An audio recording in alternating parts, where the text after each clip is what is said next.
Hello বন্ধুরা, নতুন একটা ভিডিওতে সবাইকে জানাই অনেক অনেক স্বাগতম। কাল ছিল অপু সোনার জন্মদিন, আর জন্মাষ্টমীতে কি কাজ করলাম সব কিছুই তোমাদেরকে শেয়ার করব। আর গোপু সোনার জন্মদিন বলে কথা, সেই কবে থেকেই আমরা সবাই অপেক্ষা করে আছি একমাত্র এই দিনটার জন্য। আর সকাল থেকেই লেগে পড়লাম ঠাকুরের সমস্ত বাটাগুলো একে একে করে সমস্ত কিছু মেজে ঘষে পরিষ্কার করে নিয়ে নিলাম। আর আজকে যতই কাজ করি না কেন, একটা যেন আলাদাই এনার্জি কাজ করছে মনের মধ্যে। আর গোপু সোনার জন্মদিন বলে কথা, এনার্জি তো এমনি থেকেই এক্সট্রাভাবে চলে আসবে আমাদের সকলেরই মধ্যে। আর গোপুই যেন আমাদেরকে সেই এনার্জিটা দিয়ে দিয়েছে। আর সমস্ত ফল ফুল এবং গোপুর সমস্ত প্রিয় প্রিয় খাবারগুলো, শাকসবজি থেকে শুরু করে সমস্ত কিছুই আজ নিবেদন করতে হবে। আর তোমাদের সাধ্য মতোই তোমরা সব কিছু জোগাড় করতে পারো। আর যাদের আর আমি তো আগে থেকেই সমস্ত ঘর বাড়ি পরিষ্কার পরিচ্ছন্ন করে রেখে দিয়েছিলাম, কারণ হ্যাঁ, পুজো দিনকে কিন্তু একদমই সময় হবে না, কারণ পুজোর সমস্ত কাজ সেই 4টে থেকে উঠে সব কিছু গুছিয়ে গাছিয়ে রাখা এটা কিন্তু সহজ কথা নয়।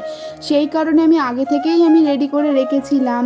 আর হ্যাঁ, সবাইকে বলি যে গোপু সোনার কেক দেওয়া যায়, কিন্তু কেক দেওয়ার আগে একটু ভালো করে খোঁজ নিয়ে নেবেন, তবেই কিন্তু দোকান থেকে কেক আপনারা নিবেদন করতে পারবেন। অনেক অনেক দোকানে নিরামিষ কেকও হয়, বানানো হয় কিন্তু, আর আবার অনেক দোকানে হয়ও না। তাই বলছি, সেই জন্য বলছি তোমরা কিন্তু আগে থেকেই একটু কষ্ট করে খোঁজ নিয়ে নেবেন।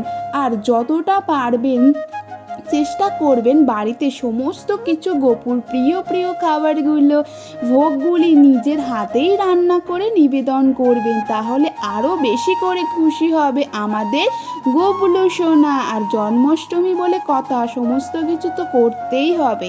সেই কারণে আর বন্ধুরা, সবাইকে একটা আমি ছোট্ট রিকোয়েস্ট করি, সকলে কিন্তু রাধে রাধে বলে যে অবশ্যই। আর সমস্ত কাজকর্ম যা যা করণীয় সমস্ত কিছু আমি তোমাদেরকে নেক্সট ভিডিওতে শেয়ার করে দেবো। আর গোপু সোনার আশীর্বাদে আমি চাই যে সবাই যেন ভালো থাকে, এটাই গোপু সোনার কাছে প্রার্থনা করব। আর আমার এই চ্যানেলে যদি আপনারা নতুন হয়ে থাকেন এবং নতুন ফ্রেন্ডস যদি থাকেন, তো অবশ্যই সাবস্ক্রাইব এবং লাইকও করে যাবেন, তাহলে আমার প্রচুর পরিমাণে ভালো লাগবে। আপনারা যদি একটি লাইক এবং কমেন্টও যদি করে যান, রাধে রাধে যদি অবশ্যই বলে যান, তাহলে কিন্তু মনটাও ভালো হয়ে যাবে এবং তোমাদেরকে নেক্সট ভিডিওতে আমি আরও ভালো গোপু সোনার ভিডিও কিন্তু শেয়ার করতে পারবো।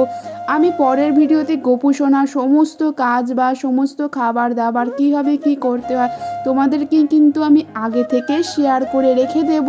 তো তোমরা চাইলে পরের ভিডিওটা দেখার জন্য অবশ্যই কমেন্ট করবে। আর হ্যাঁ, গোপু সোনার কিন্তু মনের মতন সব কিছু করে রাখায় যতটা পারবে চেষ্টা করবে। গোপু সোনার জামা থেকে সমস্ত খাবার দাবার, সমস্ত পোশাক আশাক তোমরা কিন্তু চেষ্টা করবে কিনে দেওয়ার জন্য।